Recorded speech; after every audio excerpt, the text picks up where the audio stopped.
Good morning class 8। आज आप लोग हिंदी सेकेंड का पाठ 7 पढ़ेंगे और जिसका शीर्षक है समास। बच्चों, समास का पहले अर्थ जान लीजिए। जब दो या दो से अधिक पद अपनी विभक्ति को छोड़कर एक साथ मिलकर एक नया शब्द बनाते हैं तो इसे मेल से बने रूप को समास कहते हैं।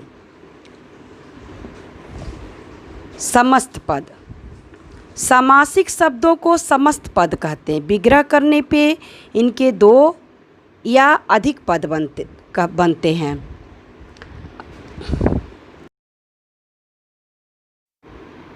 बच्चों, अब नेक्स्ट पेज पे देखिए। समास के 6 प्रकार होते हैं। नंबर 1 अव्ययी भाव, नंबर 2 तत्पुरुष समास, नंबर 3 कर्मधारय समास, नंबर 4 द्विगु समास, नंबर 5 द्वंद्व समास, नंबर 6 बहुब्रीहि समास। बच्चों, अब आइए इसकी परिभाषा जानिए। नंबर 1 अव्ययी भाव समास। इसका अर्थ है जिस समास में प्रथम पद अव्यय हो तथा प्रधान हो उसे अव्ययी भाव समास कहते हैं। जैसे सामासिक पद का और विग्रह, इसका प्रतिमास, सामासिक पद प्रतिमास। अब इसका विग्रह करेंगे तो प्रति धन मास, हर मास। यथा संभव, यथा धन संभव, जैसा संभव हो। प्रतिदिन, प्रतिधन दिन, दिन दिन। बच्चों, अब दूसरा देखिए, तत्पुरुष समास। जिस समास में बच्चों तत्पुरुष समास, जिस समास में दूसरा पद प्रधान होता है और पहला पद कर्ता और संबोधन कारकों को छोड़कर शेष किसी विभक्ति को से युक्त होता है, वह तत्पुरुष समास होता है। तत्पुरुष समास के 6 उपभेद होते हैं।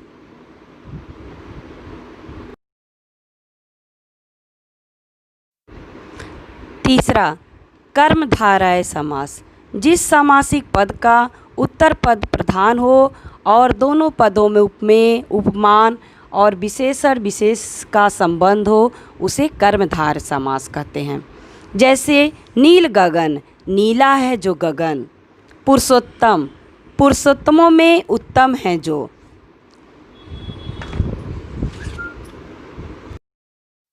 चौथा है बच्चों द्विगु समास। इस समास में दूसरा पद प्रधान होता है। इसका पहला पद संख्यावाचक विशेषण होता है और दूसरा संज्ञा होता है, उसे द्विगु समास कहते हैं। जैसे त्रिवेणी, 3 बेड़ियों का समूह। पंचवटी, 5 वटों का समूह। नौरात, 9 रात्रियों का समाहार। 5वां है द्वंद्व समास। जिस समास में दोनों पद प्रधान होते हैं तथा विग्रह के दोनों पदों के बीच के और शब्द का लोप हो जाता है उसे द्वंद्व समास कहते हैं। जैसे विग्रह करिए, स्वर्ग नरक, स्वर्ग और नरक।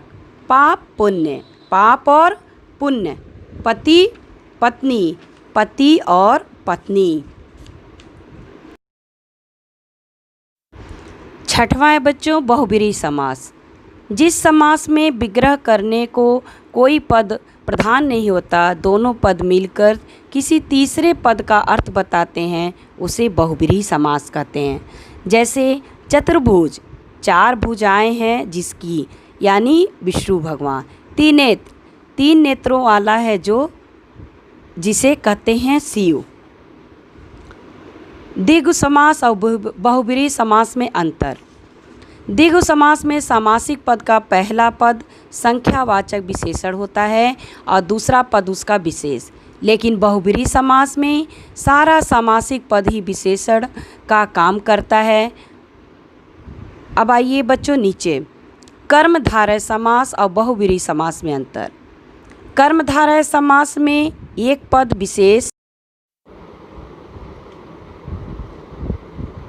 विशेषण या उपमान और दूसरा पद विशेष या उपमेय होता है। परंतु बहुब्रीहि समास में संपूर्ण समासिक पद ही किसी संज्ञा के विशेषण का कार्य करता है तथा दोनों पदों के अर्थ में अलग अर्थ प्रकट करता है। अतः ध्यान रखिए, जहाँ दोनों में से कोई अर्थ प्रधान नहीं होता तथा दोनों पदों से भिन्न कोई तीसरा अर्थ निकलता है, उसे बच्चों बहुब्रीहि समास कहते हैं। और जहाँ एक पद दूसरे का विशेषण या उपमान हो, उसे कर्मधारय समास कहते हैं।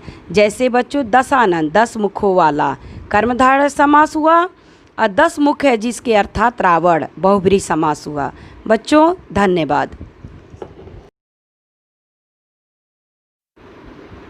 बच्चों YouTube के माध्यम से अब पढ़ाई होगी आप लोगों की, इसलिए आप मेरे चैनल हाईटेक क्लास को लाइक और सब्सक्राइब कर लीजिएगा, जिससे आप लोगों को पढ़ाई से रिलेटेड वीडियोस मिलते रहें और आप लोग अपने दोस्तों में शेयर कर लीजिएगा।